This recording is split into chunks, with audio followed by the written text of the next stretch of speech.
Boas tardes a todos.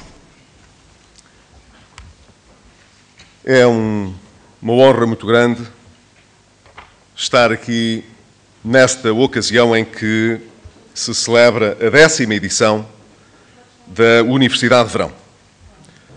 A participação de jovens nesta universidade tem sido um bom exemplo de espírito de inconformismo no seio da juventude social-democrata e da vontade, que ainda agora foi reafirmada pelo seu presidente Duarte Marques, de preparar o futuro, tendo em conta que a ação política pressupõe nesse horizonte pensamento estruturado e conhecimento efetivo das realidades. Mas exige também uma grande dose de ambição para ir além do imediato ou do que parece inevitável. Todos temos ambições. As pessoas, as famílias, as associações, os grupos de homens e mulheres que se juntam para agir em conjunto. Queremos melhorar um pouco todos os dias. Aprender, corrigir os erros, aperfeiçoar ainda mais aquilo em que já somos bons. Há uma enorme satisfação pessoal em desenvolver as nossas capacidades, mas é também um dever para com aqueles que nos ajudaram e apostaram em nós e um dever perante nós próprios. Se pensarmos nestes termos, então percebemos que as sociedades e os países também têm ambições, também têm a obrigação de se tornarem melhores. Na realidade, numa democracia, os políticos têm por missão assimilar corretamente e representar as ambições do país. E quais são as ambições da sociedade portuguesa? A resposta parece-me óbvia. Queremos ser melhores e ir mais longe. Queremos ultrapassar esta crise, deixar para trás, de uma vez por todas, uma década de estagnação económica em que se agravou as desigualdades, espalhou a pobreza, reduziu as oportunidades para os mais jovens. Uma década em que a nossa economia e a nossa sociedade acumularam distorções, desequilíbrios, proteções que precisamos urgentemente de desmantelar e que estamos a desmantelar para voltar a crescer. Uma década em que tantos e tantos países aproveitaram as oportunidades inerentes a um mundo de globalização enquanto nós ficávamos cada vez mais para trás. Uma década em que a nossa economia ficou espartilhada a ponto de cada esforço que fazíamos deixar atrás de si um rastro de dívida. A nossa ambição enquanto sociedade é aprender com cada um dos erros cometidos e repetidos para ultrapassar tudo isto. A nossa ambição é libertar-nos das amarras da estagnação, da redução dos horizontes, do fechamento, da pobreza, do medo pelo futuro que a última década semeou entre nós. Nós temos a ambição de um país próspero, mais livre, mais democrático e mais justo, com instituições e leis ao serviço das pessoas, onde as oportunidades de realização dos sonhos e projetos de cada um existem para todos, onde todos têm uma possibilidade razoável de participar no processo económico e não apenas os que já têm esse acesso garantido pela sua posição social ou pela sua proximidade ao poder político. Temos a ambição de um país dinâmico e tolerante, mais aberto ao mundo em todos os aspectos da nossa vida coletiva, na cultura e na educação, na economia e na ciência. Temos a ambição de ser um país que corporize para todos a confiança no futuro. Hoje atravessamos o período de transição para realizar estas nossas ambições. É um período muito difícil. Desde logo porque é também um período de emergência. Muitos, alguns compreensivelmente alarmados pela proporção da emergência, outros apenas com as reservas ideológicas próprias de quem não se reconciliou com a história, duvidam da nossa capacidade para ultrapassar a emergência e realizar as nossas ambições. Satisfazem-se com o que já houve, como se fosse possível ou desejável regressar à década de estagnação. Essa ambição que é sobretudo uma resignação e uma desistência, nós não temos. Temos a certeza de que o país pode e merece muito mais. Mas não há dúvida de que esta transição é muito difícil. A dimensão dos problemas acumulados, da dívida que amontoamos, dos desequilíbrios que agravamos, não nos deu grandes alternativas. No entanto, temos de ir recordando do caminho que queremos trilhar e que estamos a trilhar, sobretudo nos momentos mais difíceis. No meio das dificuldades, por vezes esquecemos-nos do que já fizemos em apenas um ano, do muito que já fizemos para preparar o nosso futuro e dar corpo às nossas ambições. Nesse aspecto, temos todas as razões para estarmos confiantes. As reformas estruturais que finalmente saíram do papel, bem como alguns resultados importantes no combate a privilégios e a rendas excessivas, bem como ao reforço da credibilidade externa que vimos angariando, falam abundantemente e eloquentemente. Não quero fazer aqui um relatório dessa atividade, mas não podemos esquecer a reforma do Código Laboral que finalmente entrou em vigor. O novo mercado de arrendamento que vai nascer com uma lei que esteve para ver a luz do dia décadas e que só agora, finalmente, consegue vigorar. A vantagem para todos os empreendedores que o novo modelo de licenciamento industrial conseguiu trazer, afastando burocracia e tornando mais próxima a iniciativa daqueles que têm visão empreendedora. Dispomos hoje de uma lei da arbitragem que tem capacidade de atrair qualquer investidor de qualquer parte do mundo sem problema de poder ver aplicar em Portugal as melhores práticas nesta matéria que pode encontrar em qualquer parte do mundo. Temos hoje um código de insolvências e recuperação de empresas que tem todas as condições para acabar com o inferno das empresas que demoram 10 anos a fechar quando não têm viabilidade, mas também com o inferno das empresas que têm viabilidade, que têm negócio e futuro e que são apanhadas no meio da armadilha da crise e a quem, por vezes, nem o Estado concede a oportunidade de se recuperarem. Temos hoje os fundamentos de uma nova lei da concorrência, que está a par com as melhores recomendações que se fazem na Europa e no mundo. Assumimos o início de um processo longo de reforma orçamental que procura trazer mais responsabilidade, nomeadamente com a lei dos compromissos, mas que procura também trazer maior isenção na análise e apreciação daquilo que são as nossas projeções e os nossos números financeiros. Criámos o Conselho das Finanças Públicas, não como um órgão de consulta do Governo, mas como um órgão de consulta dos cidadãos, de todos os cidadãos e agentes económicos que sabem que dispõem agora de uma entidade independente para fazer as apreciações sobre a trajetória das finanças públicas. Implementámos uma nova lógica no recrutamento e seleção dos cargos superiores da administração. Iniciámos um processo de privatizações que esperamos ainda vir a fechar com chave de ouro, depois de lhe darmos maior ambição como precisamos.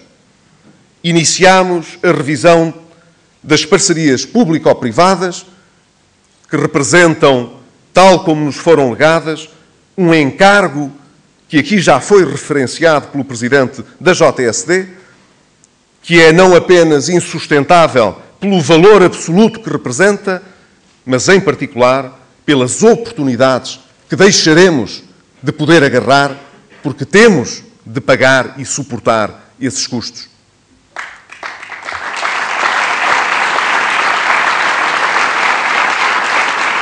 Fizemos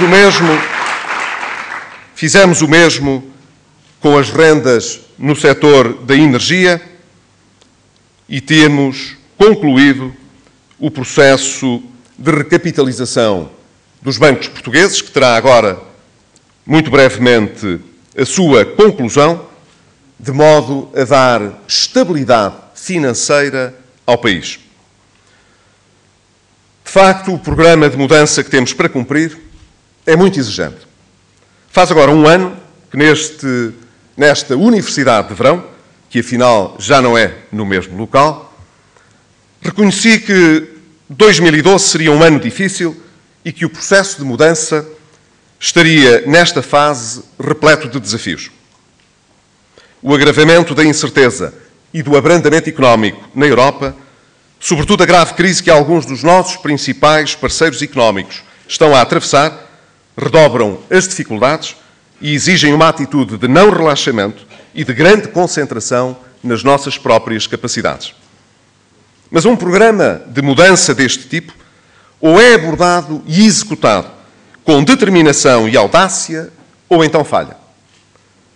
Foi isso que fizemos e é isso que continuaremos a fazer. Somos ambiciosos nos objetivos que traçamos e nas metas que colocamos. É assim que tem de ser. Hesitações, titubeações, temores e inseguranças em cada momento de incerteza são a receita mais certa para o fracasso.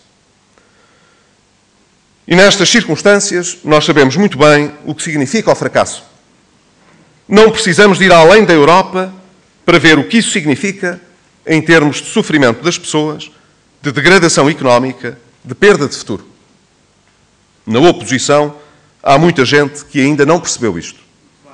Nós levaremos este programa de mudança até ao fim e com ambição, precisamente porque queremos concluí-lo tão rapidamente quanto possível, porque queremos os resultados da inversão da situação do país, porque não queremos ficar entregues a mais 10 ou 20 anos de estagnação e de desespero.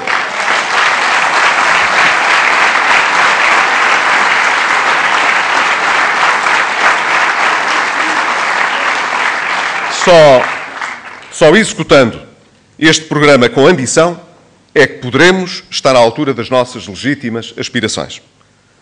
Talvez, noutras circunstâncias menos difíceis, houvesse outras abordagens com iguais probabilidades de sucesso. Mas não certamente nas atuais circunstâncias. Nestas, um outro rumo não é senão uma confissão de derrota e sinónimo de fracasso. Como sabem, o nosso programa de governo para estes 4 anos, em que nos propomos mudar e transformar Portugal, serve vários objetivos em simultâneo. Um deles é o saneamento das contas públicas, redução do déficit e da dívida do Estado e das empresas públicas.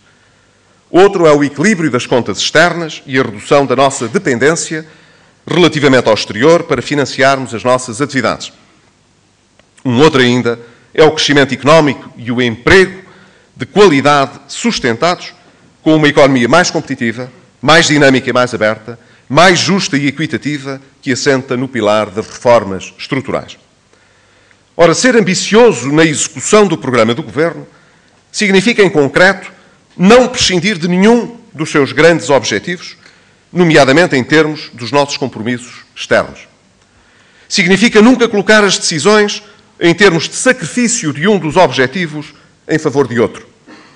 Estamos sempre a cumprir todos os objetivos do programa. Qualquer ajustamento ou afinação no caminho que estamos a trilhar só é aceitável se for enquadrado por esta ambição que implica a conciliação de todos os grandes objetivos a que nos propusemos. Em cada instante, temos de garantir que esta conciliação está presente nas nossas decisões e apreciações. Uma vez mais, outra abordagem que não esta de manutenção e conciliação dos objetivos aponta para o fracasso e para o desespero. É esta ambição realista que conduz desde o início à ação reformista do Governo. E o realismo aqui quer dizer também escolher com acerto o tempo das decisões, dos atos, das inovações, das avaliações. Qualquer estratégia digna desse nome tem de incluir o tempo certo. Nenhuma estratégia merece esse nome se o seu tempo for resultado de precipitações, de assomos de pânico, de desprezo pelas consequências futuras dos atos presentes. Para governar bem, é preciso agir no momento certo, não antes nem depois. Sobretudo em tempos de tanta incerteza e de instabilidade financeira internacional, o valor da ação no tempo certo adquire um valor extraordinário. Este último ano mostrou-o a todos com olhos para ver. Quando o debate do Orçamento do Estado, há pouco menos de um ano, havia duas opiniões e duas estratégias. A do Governo assentava na consciência de que este exercício orçamental era tão importante quanto difícil, nomeadamente porque as condições de partida eram mais deficientes do que o previsto e porque a magnitude da redução do déficit estrutural não tinha paralelo nas contas públicas portuguesas das últimas décadas. Comprometidos com um objetivo ambicioso de consolidação e uma evolução económica na Europa em que os riscos eram todos negativos, a prudência era, assim, um imperativo nacional. Mas não foi uma nota de prudência que ouvimos da oposição. Pelo contrário, o que foi dito foi que o nosso orçamento era demasiado exigente e escondia demasiadas almofadas, que nenhuma das nossas decisões mais difíceis era realmente necessária, que os nossos compromissos podiam ser atingidos sem fazer tanto, que os riscos, enfim, logo se veria o que fazer com os riscos. Por que não adiar tudo para o futuro ou pedir a outros que resolvessem os nossos problemas?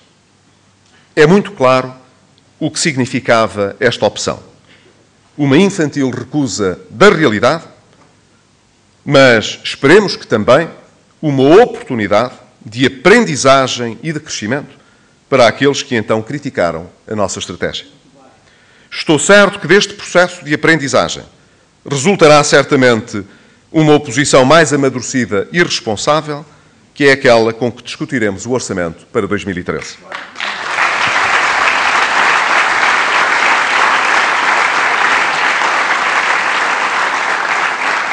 Há um ano, os perigos eram imensos. Muitas vezes preferi não insistir demasiado nesses perigos, porque estava confiante que os saberíamos ultrapassar. Aconteceu, como sabem, que à medida que fomos adquirindo mais confiança e estabilidade, à medida que a emergência da bancarrota se dissipava, à medida que se restabelecia a confiança e a estabilidade no financiamento do Estado e na solidez do nosso sistema financeiro, os problemas na zona euro se foram agravando. Temos de recuar aos dias difíceis do final do ano passado e no início deste ano para perguntar como teríamos lidado com essas dificuldades se não tivéssemos já, por essa altura, demonstrado a capacidade de controlar os nossos problemas e de iniciar o processo de os resolver definitivamente. Na verdade, saímos desses dias mais fortes. A nossa economia mantém debilidades, como todos sabemos, e os desequilíbrios que acumulámos ao longo de mais de uma década, e a que já fiz alusão, têm efeitos pesados no emprego. A nossa economia tem de ser reconstruída em bases novas. Estamos lentamente a sair de uma doença longa e séria. Tudo isso é feito com custos terríveis no imediato. Mas no que diz respeito à nossa prioridade primeira, garantir a estabilidade, afastar os receios mais perigosos, garantir o controle dos riscos mais catastróficos, fizemos progressos. Contra a corrente, pequenos progressos diários, duros, respondendo a novos problemas, reequilibrando variáveis e objetivos, fazendo escolhas difíceis, mantendo a calma e a confiança. Infelizmente, em várias ocasiões, certos responsáveis políticos pretendem ver em resultados menos bons ou mesmo negativos, como a evolução das receitas fiscais ou a contração do consumo interno, a prova de que, no essencial, estamos a ficar pior, a falhar e a incumprir no processo de ajustamento. E de que, portanto, os sacrifícios não valem a pena e de que nos estamos a afundar num ciclo vicioso de recessão económica. Acrescentam que o esforço tem sido contraproducente e que a confiança no futuro está em perigo se mantivermos a determinação em prosseguir o caminho traçado. Manda a verdade que se diga que não podem estar mais errados nas suas visões da realidade. Desde logo porque não há evidência de que estejamos a viver qualquer ciclo vicioso de recessão. Sempre soubemos, desde que se iniciou o processo de ajustamento, que 2011 e 2012 seriam anos de contração económica. Apesar disso, a economia contraiu menos no ano passado que o previsto. E este ano, até à presente data, os números que são conhecidos do primeiro semestre são perfeitamente consistentes com a previsão feita no Orçamento de Estado de que teremos uma contração de cerca de 3% do PIB. Por outro lado, é verdade que as receitas fiscais, em particular as relacionadas com o IVA, têm tido um comportamento adverso que suscita dificuldades maiores para a meta orçamental. Mas, em contrapartida, não se pode negar que o esforço que melhor mede o grau de compromisso do Governo com a redução do déficit, que é sem dúvida representado pela diminuição da despesa pública, mostra à evidência que nunca a consolidação orçamental conseguiu contar com um contributo tão expressivo do lado da despesa, já que o déficit tem-se reduzido apesar do comportamento adverso da receita fiscal. Volto a sublinhar, porque é digno de registro, que o déficit está a cair. E cai, sobretudo, por causa da despesa e não por causa da receita. O que não deixa margem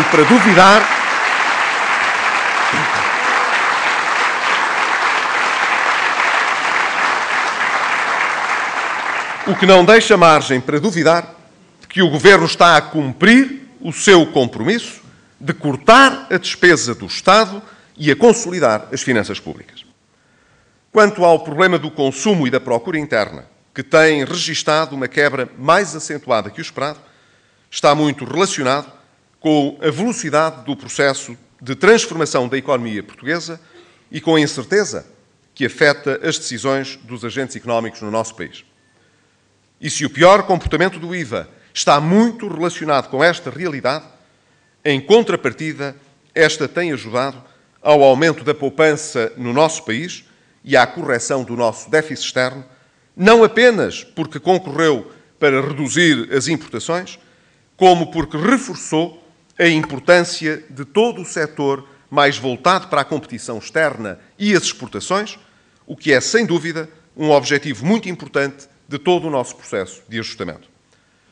Estamos, como é conhecido, muito perto de registar um feito histórico de reduzir déficits externos, que têm representado cerca de 10% do que produzimos na média dos últimos 10 anos, para um excedente, que sinaliza a nossa capacidade para viver no presente de acordo com as nossas possibilidades e para crescer no futuro sem ser à custa de uma dívida insuportável. Não ignoramos, como é evidente, resultados negativos que não desejaríamos, como a dor social e o desperdício de recursos associados ao elevado nível de desemprego. Não nos conformamos, no entanto, com esta situação, que nos impele a apostar em melhores políticas ativas de emprego e, sobretudo, em ir mais longe na definição de medidas que permitam às empresas resolverem melhor as dificuldades de financiamento que defrontam e de serem mais competitivas e gerarem maior nível de emprego, pensando em particular nos mais jovens, que sofrem hoje na pele uma cota maior de sacrifício no processo de ajustamento económico. Porque, na verdade, são as empresas e não os governos quem realmente pode criar empregos sustentáveis no futuro.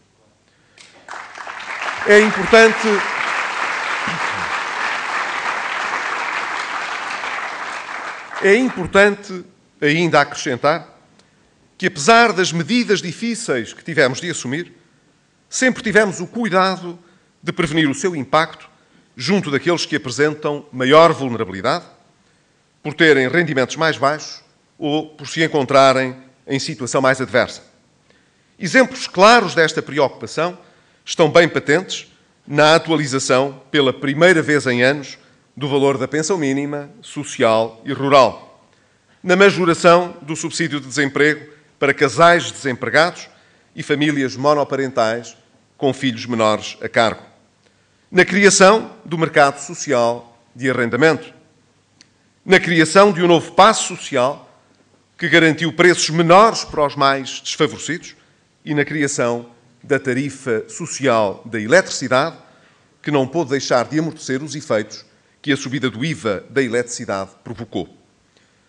As correções introduzidas nas prestações sociais são também um bom exemplo deste esforço de preocupação social, de modo a garantir que são efetivamente os que mais precisam os principais destinatários destas prestações, bem como a consagração da atividade socialmente útil, que introduz um princípio ético de retribuição à sociedade por parte dos que recebem ajuda social.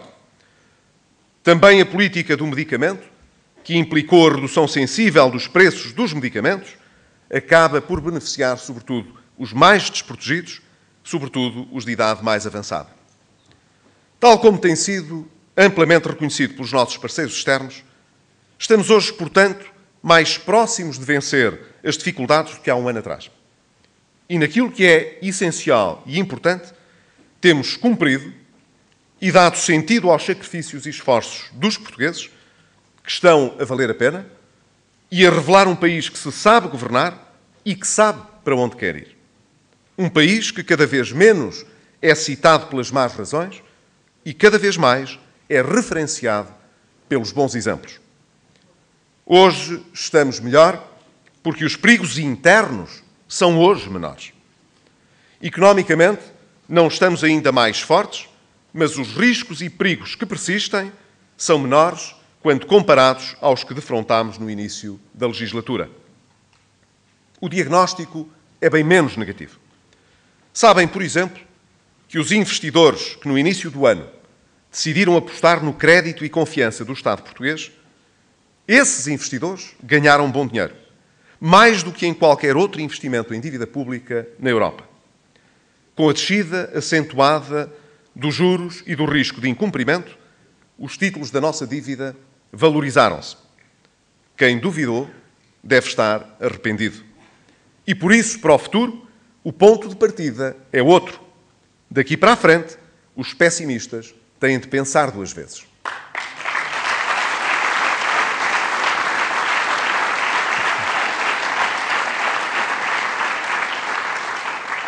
O que significa esta mudança no que toca ao que falta fazer no nosso processo de ajustamento? Primeiro, que o que já conseguimos fazer significa que a nossa autonomia será maior no futuro. Teremos maior capacidade de controlar e decidir o nosso futuro. É algo que fomos reconquistando neste ano e de que todos nos devemos orgulhar. Mas, por outro lado, esta maior autonomia significa uma maior responsabilidade. Daqui para a frente, o nosso sucesso dependerá cada vez mais de nós. Temos de saber garantir que esta maior autonomia será bem usada, que uma maior responsabilidade nos torne mais conscientes das pesadas consequências se nos desviarmos nos nossos objetivos, agora que os começamos a realizar. Como já referi, a ambição é a chave em todo este processo. Dou-vos um outro exemplo. Um dos aspectos de que depende a nossa prosperidade futura diz respeito à necessidade de sermos melhores naquilo que produzimos para o mercado interno e, sobretudo, para o estrangeiro. Os economistas chamam a isto competitividade, mas também lhe podemos chamar progresso, desenvolvimento ou, mais simplesmente, ambição. Não é um objetivo fácil. Não é fácil para uma pessoa, desde logo. Implica trabalho, sacrifício, noites mal dormidas, menos tempo para estar com os amigos e também uma boa dose de ansiedade e, às vezes, de dúvida. Talvez seja, por vezes, tentador pensar que já atingimos o nosso limite. O que nos impede de descansar é a ideia de que só devemos parar quando tivermos a certeza de que atingimos realmente o limite das nossas qualidades.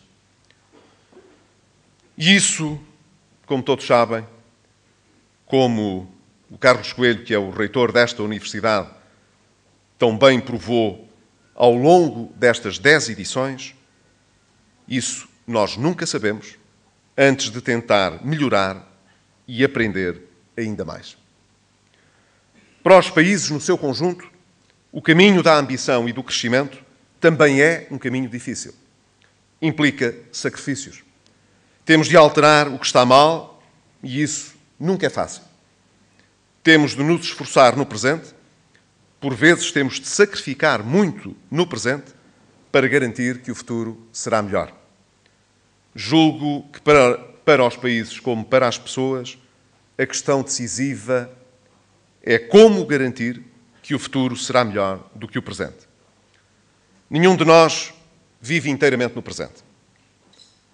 Como o país, também não o devemos fazer. Como Primeiro-Ministro, sei que me pedem que tome decisões difíceis. É o que tenho feito sem voltar a cara.